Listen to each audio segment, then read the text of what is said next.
Halo, halo, apa kabar Anda semua? Assalamualaikum warahmatullahi wabarakatuh. Masih dalam suasana Lebaran. Mudah-mudahan Anda meskipun sekarang masih terus yang di kampung halaman, terutama yang masih terus bersilaturahmi di rumah sanak saudara masih sempat mencermati apa yang terjadi di politik kita ini.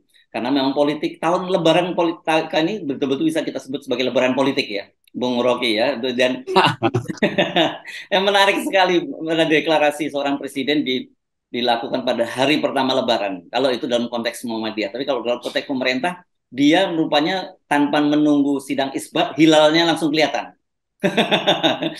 hilalnya, hilalnya PDIP, itu Ganjar Pranowo langsung tuh, tanpa menunggu sidang di Kementerian Agama kan itu, Bung Rocky ya. Hilal itu muncul karena dipaksa oleh keadaan. Jadi hilal Yes. politik begitu tuh. Hilal Ya. yang seharusnya mungkin sebulan lagi tiba-tiba muncul. Dan itu yang menyebabkan seluruh ulasan pers tentang Idul Fitri, Lebaran itu menurun beritanya karena langsung disulap headline-nya oleh peristiwa pencapresan Ganjar. Tapi begitulah keadaan yang membuat kita menduga bahwa di dalam dulu sering kita katakan di dalam penundaan ada kejahatan. Nah Mhm. sekarang di dalam Percepatan. ketergesa-gesaan ada kekhawatiran. Kira-kira begitu. Oke, mari nanti yang itu tentu saja itu kaitannya dengan hubungan Pak Jokowi dengan Ibu Megawati, terus hubungan Ibu Megawati dengan koalisi besar dan sebagainya. Nanti, tapi saya kira itu jadi topik kita yang kedua ya. Sekarang kita bahas dulu soal yang orang banyak ramai perbincangkan itu adalah pernyataan dari Pak Jokowi ketika ditanya oleh wartawan siapa sebenarnya calon wakil presidennya Ganjar, dan Pak Jokowi kesannya menjawab sekenanya, tapi saya kira itu soal yang serius karena dia menyebut ada nama Erick Thohir, ada nama Sandiaga Uno, dan ada Ganjar Pranowo dan sebagainya gitu. Dan sorry, ada Pak Prabowo, dan saya kira orang terfokus pada Pak Prabowo gitu.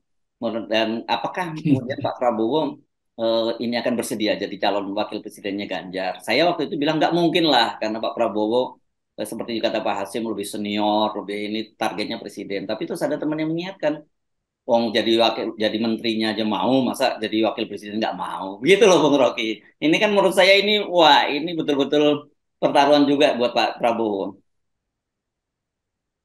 Ya itu kita tahu seseorang menyebutkan apa yang ada di dalam kepalanya, apa namanya Mm-mm. itu top of mind. Yes. Dan Pak Jokowi menyebutkan Erick Thohir tuh. Tetapi Mm-mm. orang ingatkan lagi top of mind publik tentang Erick Thohir adalah semacam potensi skandal waktu Telkomsel, anak Betul. perusahaan Telkom Mm-mm. masuk berinvestasi di Goto itu.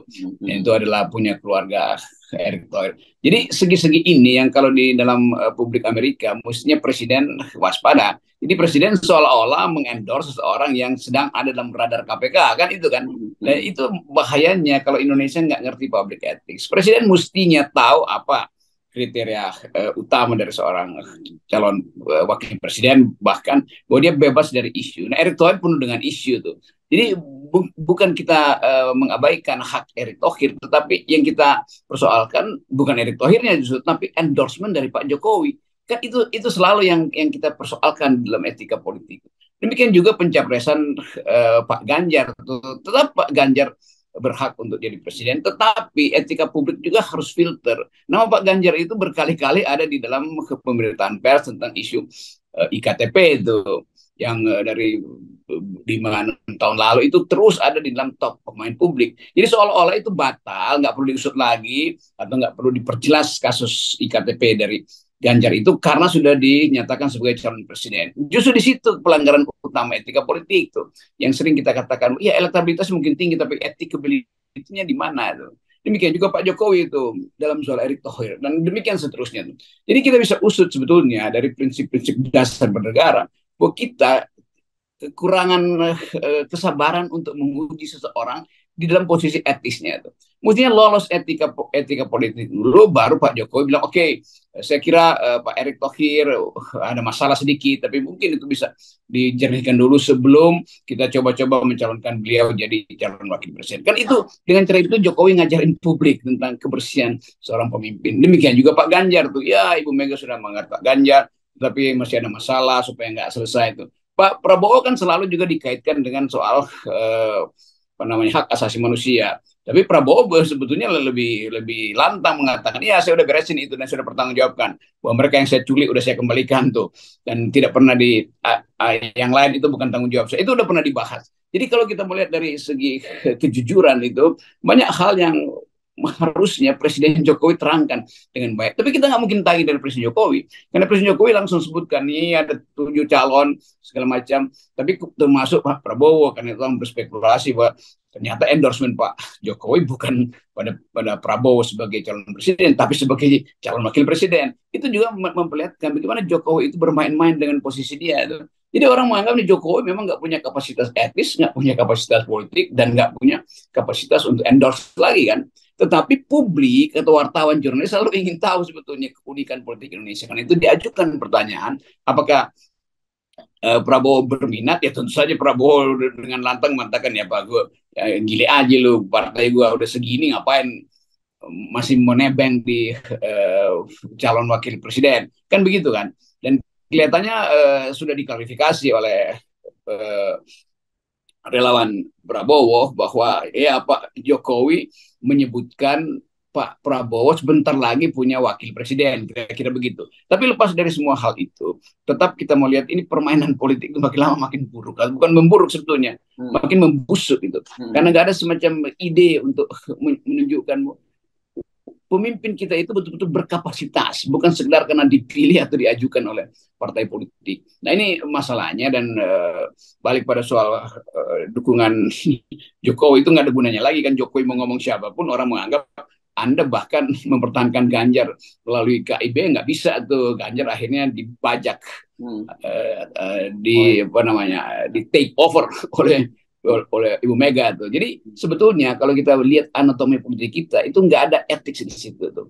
Dan Ibu Mega bahkan juga kekurangan etika juga, karena udah memuji-muji Mbak Puan, udah mempromosikan bahwa akan datang dari dalam kader internal yang dikesankan dari terak Soekarno, ternyata enggak. Jadi bukan soal Soekarno apa enggak, tapi konsistensi di dalam ucapan dari PDIP. Nah itu yang kemarin kita bahas, buat mungkin sekali ada semacam kerusuhan internal, kerusuhan tanda petik internal di dalam keluarga Ibu Mega, lalu ketergesa-gesaan itu akhirnya diambil itu Ganjar diajukan. Tapi ini baru awal, dan orang masih banyak spekulasi bahwa mungkin aja juga Pak Prabowo bermain dengan cara yang sangat taktis, lalu meminang Puan jadi wakil presidennya. Tuh, itu menarik juga tuh, sehingga suara PDIP mungkin akan agak goncang. Karena tetap kita tahu PDIP tidak solid ketika memutuskan Ganjar. Iya ya. Walaupun itu saya kira agak sulit ya kita bayangkan Mbak Puan berani ngambil langkah seperti itu setelah ibunya memutuskan seperti itu.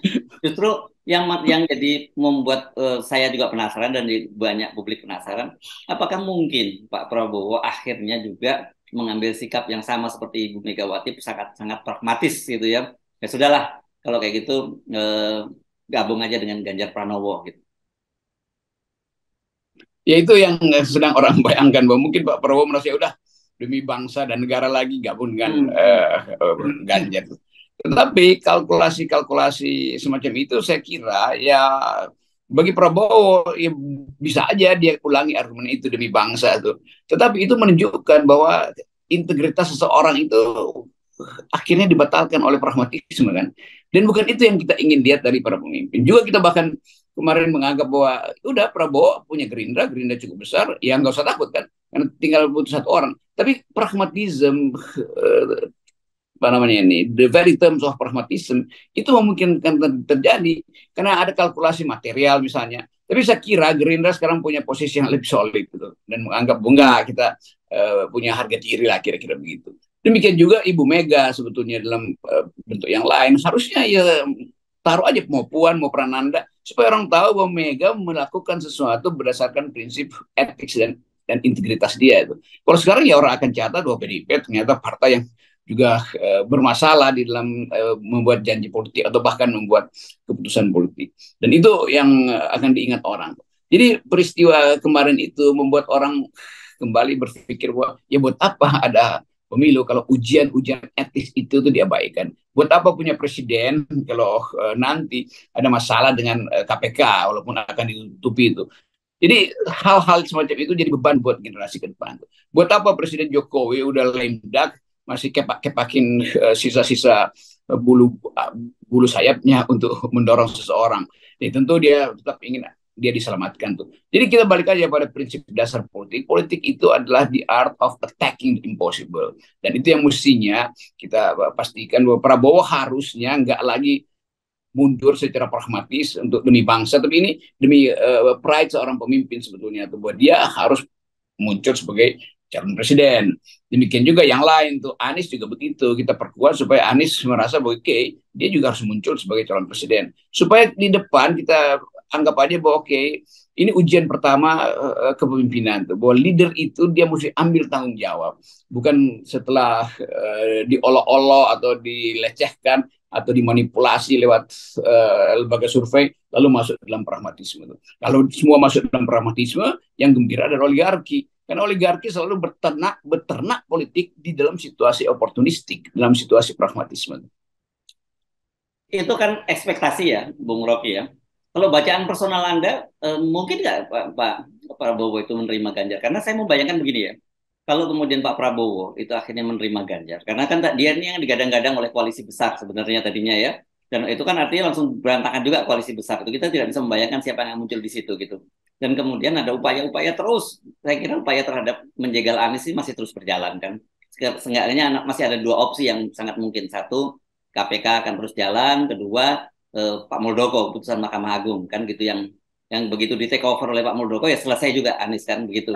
Nah kalau itu terjadi kan bisa terjadi itu ya calon tunggal sebenarnya Ganjar dengan Prabowo, dan itu kan sangat buruk sebenarnya ya di satu sisi. Itu kita bicara itu dulu sambil ambil bacaan Anda tentang Pak Prabowo.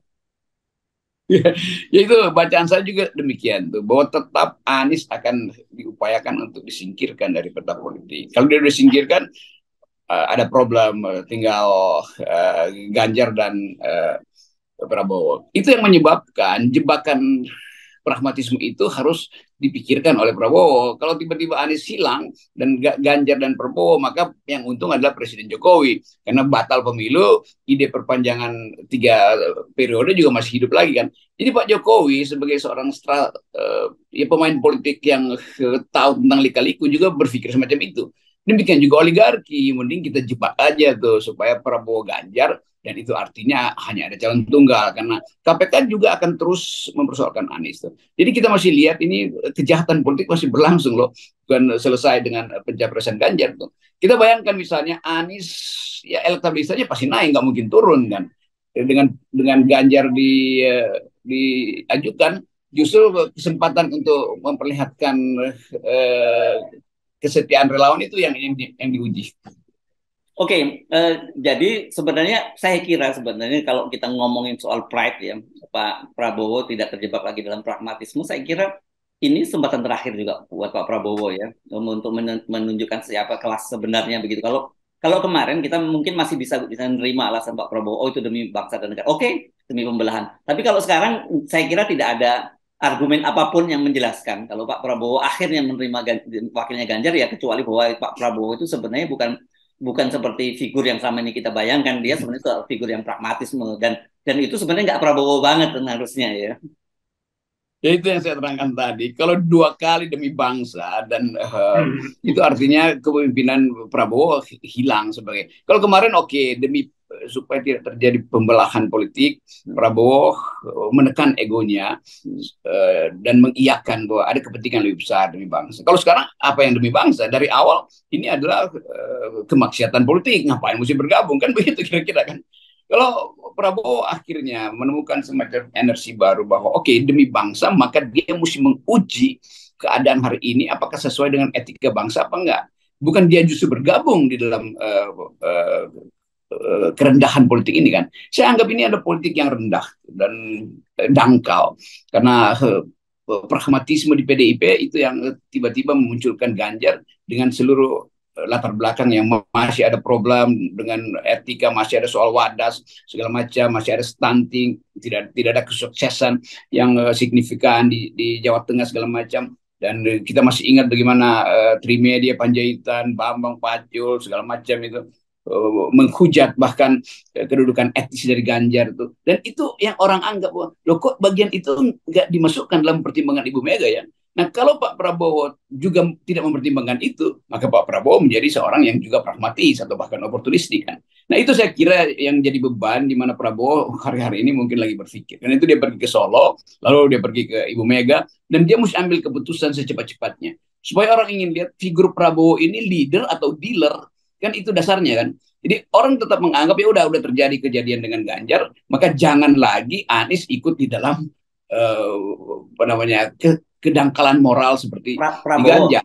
Prabowo Enggak, maksudnya. Anies dulu nih. Oh, Anies Anies dulu. juga orang akan uji itu. Oke, oke. Demikian juga Prabowo. Prabowo Hmm. juga bahkan akan diuji lagi karena udah pertama kali diuji, yaitu dia meninggalkan komitmen dan dengan alasan kebangsaan masuk ke kabinet Pak Jokowi. Itu sebetulnya ujian-ujian. Jadi sebetulnya hari-hari ini betul-betul ujian tentang value dari seorang leader.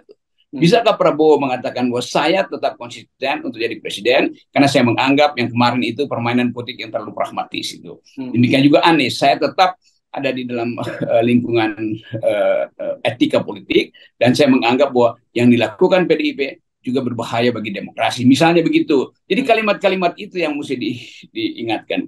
Yang paling penting sebetulnya adalah agenda-agenda ke depan ini harus mulai untuk membahas secara detil apa sebetulnya potensi kejahatan yang akan dilakukan oleh calon-calon presiden ini ke depan berhadapan dengan tuntutan keadilan sosial, dengan kungkungan oligarki itu ke depan. Ke belakang juga akan harus kita persoalkan, terutama para jurnalis, apa sebetulnya yang harus kita ingatkan pada publik tentang track record sebelumnya di dalam isu lingkungan, isu korupsi segala macam, yang di dalamnya ada nama Ganjar. Jadi hal-hal itu yang saya anggap bahwa kenapa kita nggak bisa mulai untuk membersihkan politik dari dalam etika itu sendiri. Baru kita ngomong tentang elektabilitas. Jadi Pak Jokowi sebetulnya memang orang yang nggak paham bahwa seorang leader itu tapisannya mesti dari awal. Bukan di ujung tiba-tiba nyebutin nama Erick Thohir, ini macam-macam. Jadi bagian itu sebetulnya kritik kita. Kita nggak urusan dengan elektabilitas, kita berurusan dengan etikabilitas.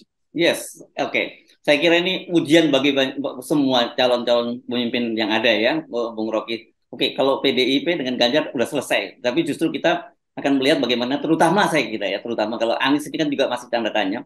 Ya, ini Pak Prabowo ya, karena bagaimanapun Pak Prabowo ini kan sekarang yang relatif tidak punya persoalan apa-apa, partainya dia juga cukup kuat, dia tinggal dapat satu partai dia bisa maju ke Pilpres, katakanlah dia bisa menggandeng PKB, menggandeng Golkar dan sebagainya gitu. Dan kalau Pak Prabowo tidak terjebak pada pragmatisme, pasti dia akan melakukan perlawanan, apakah kemudian menggandeng Airlangga atau siapa gitu untuk menjadi maju pada Pilpres ya. Nah, itu yang kita sebutin selalu di FNN, bahwa kita punya kriteria. Seorang pemimpin, dia harus lulus etikabilitas, baru lulus intelektualitas, baru lulus elektabilitas. Nah, Prabowo sayang, dia harus diuji dalam etikability hari ini. Kalau intelektualitas, sudahlah, nggak ada yang ragukan bahwa Prabowo IQ-nya bagus betul. Tetapi soal oportunisme ini dan pragmatisme itu yang diujikan sebetulnya oleh publik pada Pak Prabowo. Dan saya kira dalam 2 hari ini akan ada keputusan Gerindra untuk menentukan sikap etisnya dan sikap konstitusionalnya. Di situ titik uji kita terhadap Prabowo Subianto. Yes, oke. Kita tunggu Pak Prabowo, apakah terjerembab dalam lubang yang sama sampai 2 kali, atau sekali ini dia tahu bahwa ini lubangnya jauh lebih dalam daripada lubang yang lama, begitu ya. Kalau sekali ini dia masuk, dia nggak akan bisa. Ya, seluruh keindahan politik justru bisa batal kalau lubang-lubang itu tidak bisa ditutupi dulu sebelum dia melanggar.